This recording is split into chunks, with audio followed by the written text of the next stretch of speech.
నువ్వొక కారణ జన్ముడివి. నీ పుట్టుక వెనుక బలమైన కారణం ఉంది. నిన్ను మరో ప్రపంచం రమ్మని పిలుస్తోంది. ఆ ప్రపంచాన్ని కాపాడేది నువ్వే అని ఒక అఘోర గంభీరంగా చేతిలోని డమరుకాన్ని తిప్పుతూ అన్నాడు. రుద్ర అతని మాటలను పట్టించుకోకుండా విభూదిని తీసుకుని నుదుటిన పెట్టుకోగానే పక్కనే ఉన్న శివాలయంలోని గంటలు గణగణమని మోగాయి. రుద్ర 6 అడుగుల ఆజానుబాహుడు. అతనిది స్వచ్ఛమైన నవ్వు. అదే నవ్వుతో అఘోరాని చూస్తూ, నీకేదైనా సహాయం కావాలంటే అడగండి, చేస్తాను. అంతేగాని డబ్బు కోసం ఇలాంటి ట్రిక్స్ ప్లే చేయకండి అని అన్నాడు. శివారాధనలో ఉన్న వాళ్లకు డబ్బుతో పనేంటి? నేను చెప్పేది నిజం అని మర్మంగా నవ్వుతూ రుద్రపై విభూది చల్లాడు అఘోర. ఆ విభూది పడగానే మసక మసకగా లక్షల మంది తన రాక కోసం ఎదురు చూస్తున్నట్లు, ఆర్తనాదాలు చేస్తున్నట్లు లీలగా కనిపించింది. ఆ ప్రపంచం అంతా ఏదో కొత్తగా ఉన్నట్లు నిజంగానే ఫీలయ్యాడు రుద్ర. సరిగ్గా అప్పుడే శివాలయానికి పక్కనున్న ఒక ముసలావిడ కొట్టు దగ్గరకొచ్చిన ఏరియా రౌడీ గజ గుట్కా నములుతూ, ఏమే ముసలే, పాయసలేనన్నావంట, ఏంది కథ అని అడిగాడు. పైసల్లేవయ్యా, పూట గడవడమే కష్టంగా ఉంది, నీ కాళ్ళు పట్టుకుంటాను, వదిలే అయ్యా అని దీనంగా అడిగింది ముసలమ్మ. ఏందే వదిలేయాలా? రేయ్, దీని కొట్టు ఇప్పుడే కూల్చేయండ్రా అని తన రౌడీలకు సైగ చేయగానే వాళ్లు ముసలమ్మ పూల దుకాణం మీద విరుచుకుపడ్డారు. అయ్యా, నా కడుపు మీద కొట్టకయ్యా అని గజ కాళ్ల మీద పడింది ముసలమ్మ. ఆమెను కాళ్లతోనే వెనక్కి నెట్టి కడుపు మీద గట్టిగా తన్నాడు గజ. అమ్మా అని అరుస్తూ ముసలమ్మ వెనక్కి పడింది. అక్కడ జరిగింది చూడగానే రుద్రలో ఆవేశం తన్నుకొచ్చింది. హర హర మహాదేవా అని గట్టిగా అరుస్తూ ఆమెను కింద పడకుండా పట్టుకున్నాడు. అప్పుడే అఘోర కూడా హర హర మహాదేవా అని అరవడంతో అక్కడున్న అందరూ కూడా హర హర మహాదేవా, హర హర మహాదేవా అని గట్టిగా శివనామస్మరణ చేశారు. వాళ్ల అరుపుల మధ్య రుద్ర కోపంగా రౌడీల వైపు నడిచాడు. అతన్ని చూస్తుంటే సాక్షాత్తు ఆ పరమశివుడే ప్రళయతాండవం చేయడానికి వచ్చినట్లు అక్కడి వాతావరణం మారిపోయింది. రేయ్, మర్యాదగా అడ్డు తప్పుకో, లేదంటే శాల్తీ లేచిపోద్దే అని సీరియస్గా బెదిరించాడు ఒక రౌడీ. రుద్ర పిడికిలి బిగించి పంచిచ్చేసరికి ఆ రౌడీ ఎగిరి దూరంగా పడ్డాడు. అది చూసిన మిగిలిన రౌడీలు షాక్ అయ్యారు. రేయ్, ఎవర్రా నువ్వు? ఈ గజ మనిషి మీద చెయ్యేస్తావా? ఈరోజు నీకు పాడగట్టాల్సిందే అని గట్టిగా అరిచాడు గజ. అతనలా అరవగానే మిగిలిన వాళ్లంతా రుద్ర మీదకు దాడికి దిగారు. రుద్ర చుట్టూ ఆయుధాలు పట్టుకుని రంకెలేస్తున్న ఆ రౌడీలంతా అతని దెబ్బకి క్షణాల్లోనే గాల్లోకి ఎగిరారు. రండ్రా, ఈరోజు ఒక్కొక్కడి దూల తీర్చేస్తాను అని పళ్ళు బిగించి సవాల్ చేశాడు రుద్ర. ఇదంతా చూస్తున్న అఘోర గట్టిగా అరుస్తూ, రుద్ర, రుద్ర, నువ్వు ఈ ప్రపంచంలోని వాళ్ళనే కాదు, మరో ప్రపంచంలోని వాళ్ళను కూడా కాపాడటానికి పుట్టావు. ఇది నువ్వు నమ్మలేని నిజం అని చెప్పి హర హర మహాదేవా అని అనుకుంటూ అక్కడి నుండి వెళ్ళిపోయాడు. ఆ అఘోర మాటలను తేలిగ్గా తీసుకుంటూ అక్కడున్న ఒక్కొక్క రౌడీని పట్టుకుని చితక్కొట్టాడు రుద్ర.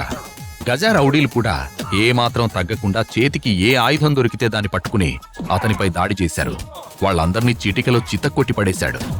ఆ తర్వాత హర హర మహాదేవా, శంభో శంకర అని గొంతు చించుకుంటూ తన మెడలో ఉన్న రుద్రాక్షమాలను సరిచేసుకుని గజా మీదకి దూసుకెళ్లాడు. ముసలావిడి మీద చేయి వేస్తావా? ఇప్పుడు వేయరా చూస్తా అని అరుస్తూ గజా చేతిని తిప్పుతూ అతని పాదాన్ని గట్టిగా నలిపేస్తూ అన్నాడు రుద్ర. చేయి విరుగుతున్నట్టు టపటపమని సౌండ్ వస్తుంటే నొప్పితో విలవిల్లాడుతూ కేకలు వేశాడు గజ. రుద్రతో పెట్టుకోవడం అంటే పట్టపగలు చావుకు ఎదురెళ్లడమే అని అర్థమయ్యేసరికి అతని మనుషులందరూ ప్రాణాలు అరచేతిలో పట్టుకుని అక్కడి నుండి పారిపోయారు. అన్నా, వదిలేనా, ఇంకెప్పుడు ఇక్కడికి రాను, ఇదంతా వదిలేస్తానా అని ఏడుపు గొంతుతో అరిచాడు గజ. అతని నరాలు చిట్లిపోతున్నాయి. ఆ బాధ తట్టుకోలేక, అవ్వా, నన్ను క్షమించవా, ఇంకెప్పుడు నీ జోలికి రాను, నువ్వైనా చెప్పవా అని వేడుకుంటున్నాడు. రుద్రబాబు, ఆడి పాపాన ఆడే పోతాడు, వదిలే అయ్యా అని ముసలమ్మ చెప్పేసరికి అదే చేత్తో గజాని వెనక్కి తోశాడు రుద్ర. ప్రాణాలు దక్కినట్టు ఫీలవుతూ వెనక్కి తిరిగి చూడకుండా అక్కడి నుండి పారిపోయాడు గజ.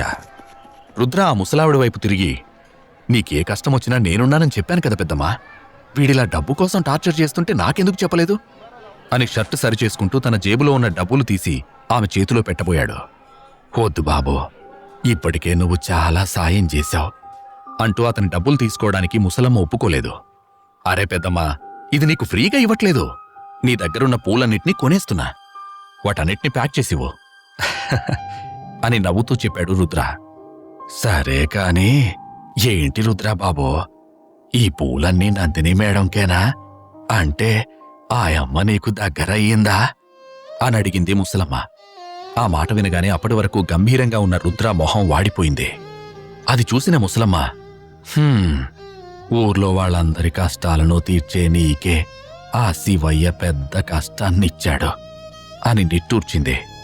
లేదులే పెద్దమ్మా, మా ఇద్దరికి పెళ్ళై ఇంకా 3 ఏళ్లయింది కదా, ఏదో ఒకరోజు తను నా ప్రేమను తెలుసుకుంటుంది, నువ్వైతే పూలు జాగ్రత్తగా కట్టు అని నవ్వుతూ చెప్పాడు రుద్ర.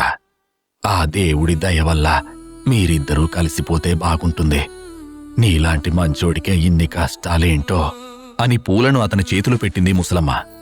అంత ఈజీగా దొరికితే అది ప్రేమెందుకవుతుంది పెద్దమ్మా? సరే, నీకెలాంటి కష్టం వచ్చినా నన్ను పిలు, సరేనా? ఇదిగో ఈ డబ్బులుంచు అని ఆమె చేతిలో బలవంతంగా డబ్బులు పెట్టాడు రుద్ర. చిన్నప్పట్నుంచి ప్రాణంగా ప్రేమించిన నందినిని అగ్నిసాక్షిగా తాళి కట్టి భార్యని చేసుకున్నాడు. కాని తనకి మాత్రం రుద్ర అంటే ఏమాత్రం ఇష్టం లేదు. డబ్బున్నవాడినే పెళ్లి చేసుకుని లగ్జరీ లైఫ్ లీడ్ చేయాలని కలలు కనే మోడ్రన్ అమ్మాయి నందిని. కాని తాతగారు బలవంతం చేయడంతో రుద్రని 3 ఏళ్ల క్రితం తప్పనిసరి పరిస్థితుల్లో పెళ్లి చేసుకుంది. రుద్రకి ఎలాంటి ఆస్తులు అంతస్తులు లేవని తెలిసి అతన్ని ఇంతవరకు దగ్గరకు కూడా రానివ్వలేదు. రుద్ర మాత్రం ప్రతిరోజూ ఒక రోజా పువ్విస్తూ తన ప్రేమని గెలిచేందుకు ట్రై చేస్తున్నాడు. కాని ఇన్నేళ్లలో నందిని ఒక్కసారి కూడా అతన్ని యాక్సెప్ట్ చేయలేదు. నందిని గురించి ఆలోచిస్తూ, 3 ఏళ్లుగా నీ ప్రేమ కోసం పిచ్చివాడిలా వెయిట్ చేస్తున్నా నందిని, ఇక చాలు, నేనెవరో నా గతం ఏంటో నీకు చెప్పే టైం వచ్చింది. నా గురించి నిజం తెలిసాక ఖచ్చితంగా నన్ను యాక్సెప్ట్ చేస్తావు. ఆ పరమశివుడి ఆశీస్సులుంటే నిన్ను ఇక నుంచి మహారాణిలా చూసుకుంటాను అని మనసులో అనుకుంటూ హైదరాబాద్లోనే అత్యంత లగ్జరీ హోటల్కి బయలుదేరాడు రుద్ర. అక్కడే నందిని తన కాలేజ్ ఫ్రెండ్స్తో రీయూనియన్ పార్టీ సెలబ్రేట్ చేసుకుంటోంది. నందిని వాళ్ల కంపెనీ దివాలా తీసే పరిస్థితుల్లో ఉంది. అందుకే తన రిచ్ ఫ్రెండ్స్ని కలిసి ఫైనాన్షియల్గా హెల్ప్ చేయమని అడిగేందుకే ఈ పార్టీకొచ్చింది.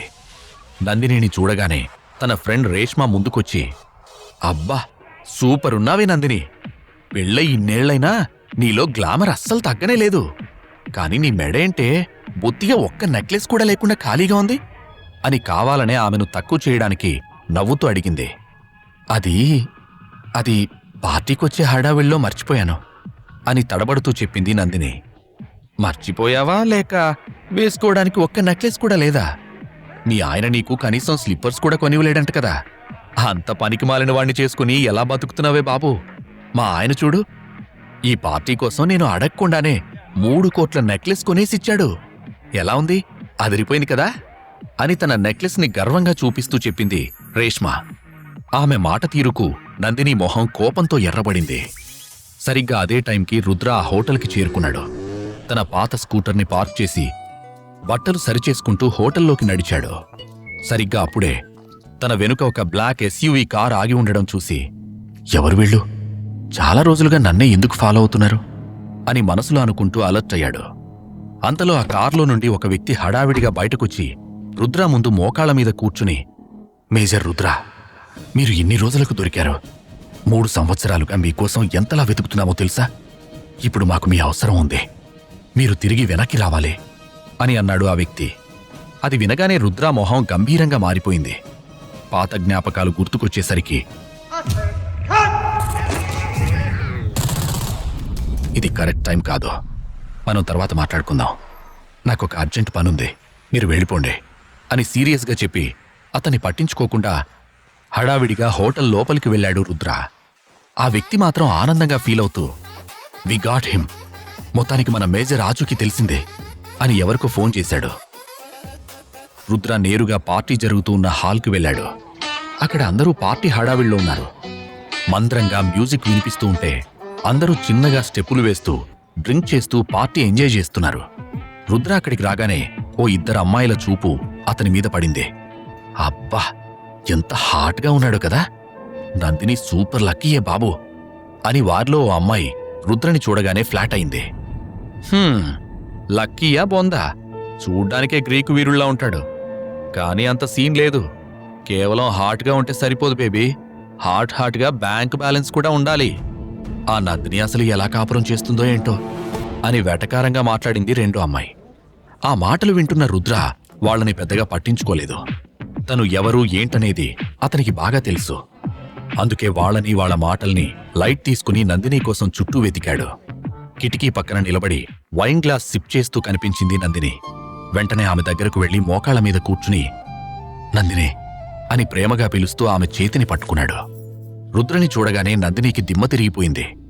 వాట్ ద హెల్ రుద్రా, నువ్వు ఇక్కడికెందుకొచ్చావు? ముందు చెయ్యొద్దు అని కోపంగా అరిచింది. నందిని, నీతో ఇవాళ ఒక ఇంపార్టెంట్ విషయం చెప్పాలి, పక్కకి రా, మాట్లాడుకుందాం, ఇట్స్ అర్జెంట్ అని ప్రేమగా చెప్పాడు రుద్ర. ఇలాంటి మాటలు 3 ఏళ్లుగా వింటూనే ఉన్నానులే కానీ ముందిక్కడి నుంచి వెళ్ళు, అవన్నీ ఇంటికి వెళ్ళాక తీరిగ్గా మాట్లాడుకుందాం, వెళ్ళిపో అని అతనితో సీరియస్గా చెప్పి అక్కడే నిలబడిన తన క్లాస్మేట్ అర్జున్ చెయ్యి పట్టుకుంది నందిని. నాతో డాన్స్ చేస్తావా అర్జున్ అని అతన్ని ప్రేమగా అడిగింది. ఈ ఛాన్స్ కోసమే చూస్తున్నట్టు అర్జున్ ఆమె నడుము మీద చెయ్యి వేసి దగ్గరకు లాక్కున్నాడు. ఇదంతా చూస్తున్న రుద్ర కోపంతో పిడికిలి బిగించాడు. నందిని, ఒకసారి నేను చెప్పేది విను, నీకొక నిజం చెప్పాలి అని ఆమె వెనకే వెళ్తూ రిక్వెస్ట్ చేశాడు. రుద్ర తన పార్టీ ప్లాన్ పాడు చేయడానికి వచ్చాడనుకుని అతని చేతిలో ఉన్న పూలని లాక్కుని నేలకు విసిరి కొట్టింది. వాటిని కాళ్లతో నలిపేస్తూ, ఈడియట్, ఒకసారి చెప్తే అర్థం కాదా, గెట్అవుట్ అని గొంతు చించుకుంది. రుద్ర ఏదో చెప్పేలోపే, రిలాక్స్ బేబీ, వాడిని వదిలే, నీకు డబ్బులు కావాలన్నావు కదా, ఎంత కావాలి? 1 crore, 2 crores ఆర్ అని కొంటెగా చూస్తూ అడిగాడు అర్జున్. అతని మాటలు వినగానే నందిని కళ్ళు ఆనందంతో మెరిశాయి. నువ్వు నాకు నిజంగా హెల్ప్ చేస్తావా అర్జున్ అని ఆశగా అడిగింది.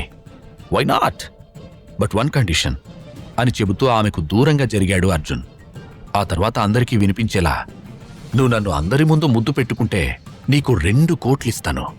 నువ్వు ఈ రాత్రి నాతో గడిపితే 10 కోట్లు పడేస్తాను. దా, వచ్చిన థైస్ మీద కూర్చుని డిసైడ్ అవ్వు అని కాస్త హస్కీగా అన్నాడు. ఆ మాటలు విని నందిని ఏమాత్రం బాధపడలేదు.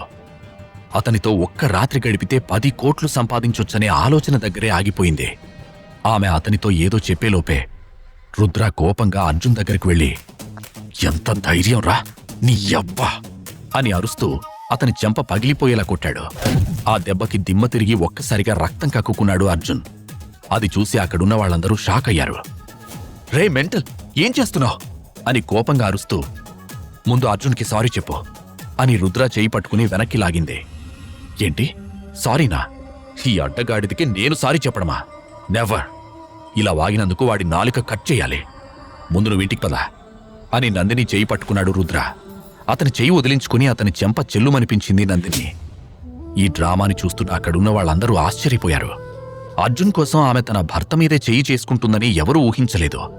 అందరి ముందు ఆమె తనను కొట్టినందుకు కాదు, ఎవడో డబ్బులు ఇస్తానంటే వాడి పక్కలో కూడా వెళ్లడానికి సిద్ధమైన అమ్మాయిని ఇంత ప్రాణంగా ప్రేమిస్తున్నందుకు మొదటిసారి రుద్రకి తన మీద తనకే అసహ్యం వేసింది.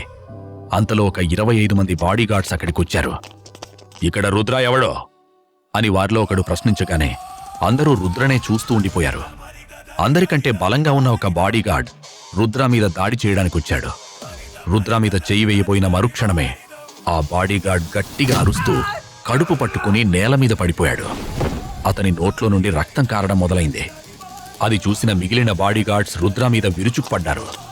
రండ్రా, రైల్ ఇంజన్లా కుతకుతా ఉడుకుతా ఉన్నా, నీకు దమ్ముంటే, మీలో ఎవరికైనా ప్రాణాల మీద ఆశ లేకుంటే రండ్రా, మహాశివుడి మీద ప్రమాణం చేసి చెప్తున్నా, మీ బాడీలను కైమా కొట్టకుంటే నా పేరు రుద్రానే కాదు అని తన షర్టు పైకి మడుచుకుంటూ వాళ్ళందర్నీ కొట్టడానికి సిద్ధమయ్యాడు. అక్కడున్న వాళ్ళంతా చూస్తూ ఉండగానే క్షణాల్లో వాళ్ళందర్నీ చితక్కొట్టేశాడు. నేల మీద గాయాలతో పడి ఉన్న వాళ్ళందరి మధ్యలో నిటారుగా నిలబడి మెడలో ఉన్న రుద్రాక్షమాలని పట్టుకుని హర హర మహాదేవా అని అన్నాడు. ఇదంతా చూసి నందిని కూడా షాక్ అయింది. రుద్రలో ఈ యాంగిల్ ఆమెకి ఇంతవరకు తెలీదు. అంతలో అందరూ పక్కకు జరగండి అంటూ అక్కడికొచ్చిన పోలీసులు అందరినీ పక్కకు తోసుకుంటూ రుద్ర దగ్గరకు వెళ్లారు. పోలీసుల్ని చూసిన వెంటనే వీడే సార్, వీళ్ళందరినీ కొట్టింది వీడే అని సాక్ష్యం చెప్పింది నందిని. ఆ మాట రుద్ర మనసుకు గాయం చేసింది. ఆమెను అపనమ్మకంగా చూస్తూ ఉంటే అతన్ని చూసి మొహం తిప్పుకుంది. ఆ తర్వాత అర్జున్ దగ్గరకు వెళ్లి అతని పెదవులకు అంటిన రక్తాన్ని ప్రేమగా తుడుస్తూ హక్ చేసుకుంది.